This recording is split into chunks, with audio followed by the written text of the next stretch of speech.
2।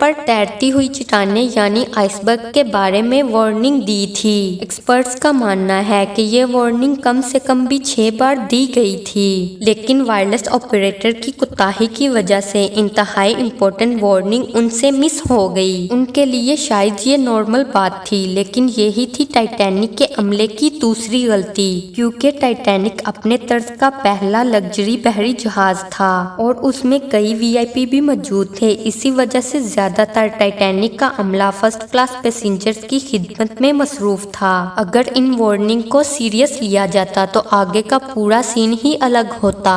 Mistake number 3، جہاز کی speed بھی زیادہ تھی اور ان سے ایک بہت امپورٹنٹ وارننگ بھی مس ہو چکی تھی۔ ٹائٹینک اب تیزی سے انتہائی بے خوف انداز میں آئس برگ کی رینج میں بڑھتا چلا جا رہا تھا، لیکن اب بھی ٹائٹینک کو حادثے سے بچایا جا سکتا تھا، کیونکہ جہاز کے پہرے دار الرٹ تھے، جو کسی بھی آئس برگ کی اطلاع دور سے ہی دیکھنے پر کیپٹن کو دینے کے لیے ریڈی تھے۔ لیکن دور سے دیکھنے کے لیے ان کے پاس ایک چیز موجود نہیں تھی، وہ چیز تھی دوربین۔ جی ہاں، پہرے دار تو الرٹ تھے، لیکن وہ آئس برگ کو دوربین نہ ہونے کی وجہ سے دور سے نہیں دیکھ سکے، اور یہی تھی ٹائٹینک کی تیسری غلطی۔ آئس برگ کی خبر کیپٹن اسمتھ کو اس وقت ملی جب جہاز کے پہرے داروں نے خبر دی کہ جہاز کے بالکل سامنے ایک فٹ بال فیلڈ کی سائز جتنا آئس برگ ہے، لیکن اب بہت دیر ہو چکی تھی کیونکہ آئس برگ انتہائی قریب آ چکا تھا۔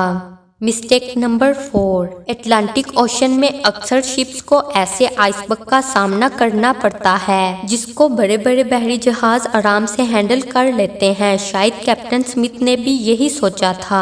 آئس برگ کی خبر ملتے ہی کیپٹن اسمتھ نے جہاز کے انجن بند کرنے کا حکم دیا اور ساتھ ہی ٹائٹینک کا رخ بدلنے کا بھی آرڈر دیا۔ بے شک کیپٹن اسمتھ نے آئس برگ سے بچنے کی بہت کوشش کی، لیکن فاصلہ اتنا کم رہ گیا تھا کہ کچھ بھی کرنا فضول ثابت ہوا۔ آئس برگ اب ٹائٹینک کے سینٹر سے ٹکرا چکا تھا، لیکن ٹائٹینک کے ابھی بھی بچنے کی کافی امید باقی تھی۔ یہ امید باقی رہ گئی تھی کہ شاید آئس برگ جہاز کی باڈی کو نقصان نہ پہنچائے یا پھر جہاز سے ٹکراتے ہی خود ہی ٹوٹ جائے، اور شاید ہوتا بھی ایسے ہی اگر ٹائٹینک کی چوتھی غلطی اپنا کام نہ دکھاتی۔ ایکسپرٹس کا ماننا ہے کہ ٹائٹینک کی باڈی پر جو ریبٹس لگی تھی وہ سٹیل کی نہیں بلکہ کاسٹ آئرن کی بنی تھی۔ ان ریبٹس کا کام لوہے کے بڑے بڑے پیسز کو آپس میں جوڑے رکھنا ہوتا ہے، لیکن چونکہ کاسٹ آئرن سٹیل سے نرم ہوتا ہے، اسی وجہ سے جس جگہ آئس برگ ٹائٹینک کی باڈی کے ساتھ ٹکرایا وہاں کے ریبٹس پریشر کی وجہ سے کھل گئے، اور پھر وہی ہوا جس کا ڈر کیپٹن اسمتھ کو تھا۔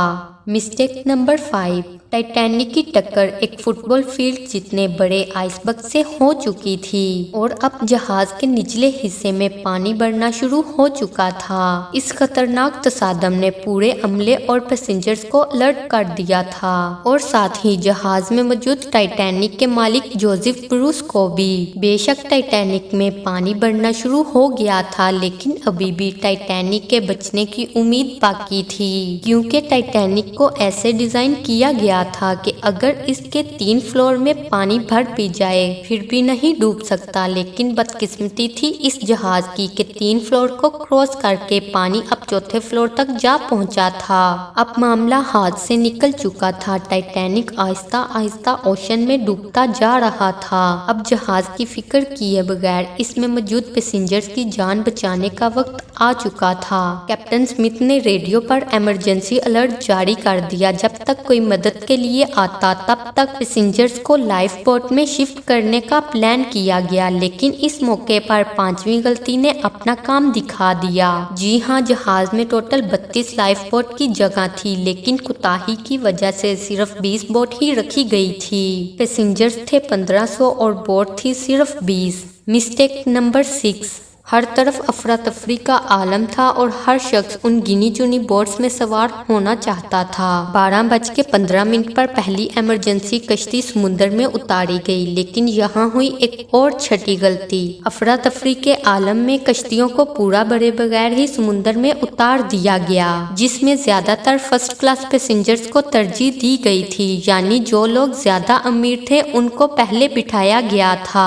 کشتیوں میں اگر زیادہ پیسنجرز کو بٹھایا بچایا جاتا تو انسانی جانیں کم ضائع ہوتی۔ جہاز تیزی سے سمندر میں ڈوبتا جا رہا تھا۔ 2:18 پر شارٹ سرکٹ کی وجہ سے ٹائٹینک کی ساری الیکٹریسٹی بند ہو گئی اور اگلے ہی لمحے جہاز ٹوٹ کر 2 حصوں میں تقسیم ہو گیا۔ ٹائٹینک کو سمندر کے اندر مکمل ڈوبنے کے لیے 2 گھنٹے 40 منٹ لگے اور اس طرح 1500 لوگ اٹلانٹک اوشن کے ٹھنڈے پانی میں ڈوب کر مر گئے۔ آپ کو ایک اور بات بھی بتاتے چلیں، اس وقت پانی کا ٹمپریچر -2 ڈگری سینٹی گریڈ تھا۔ اگر پیسنجرز اس ٹھنڈے پانی میں چھلانگ بھی لگاتے تو بچنے کا کوئی چانس نہیں تھا، کیونکہ انسان اتنے کم ٹمپریچر میں 30 منٹ سے زیادہ زندہ نہیں رہ سکتا۔ کہا جاتا ہے کہ مرنے والوں کی تعداد 1500 سے بھی کافی زیادہ تھی، کیونکہ جن لوگوں کی جہاز کے عملے سے جان پہچان تھی ان میں سے کافی زیادہ لوگ جہاز پر بغیر ٹکٹ سوار ہوئے تھے۔ زندہ بچ جانے والوں میں سب سے زیادہ تعداد عورتوں اور بچوں کی تھی۔ دوسری طرف کیپٹن اسمتھ تھا جو سارا وقت لوگوں کی جان بچانے میں لگا رہا۔ وہ آخری آدمی تھا جس نے ڈوبتے جہاز سے چھلانگ لگائی تھی۔ دوستو، آپ کو یہ ویڈیو کیسی لگی کمنٹ باکس میں ضرور بتائیں۔ اگر آپ کو یہ ویڈیو اچھی لگی تو اسے لائک، شیئر اور چینل کو سبسکرائب کرنا نہ بھولیں۔ شکریہ۔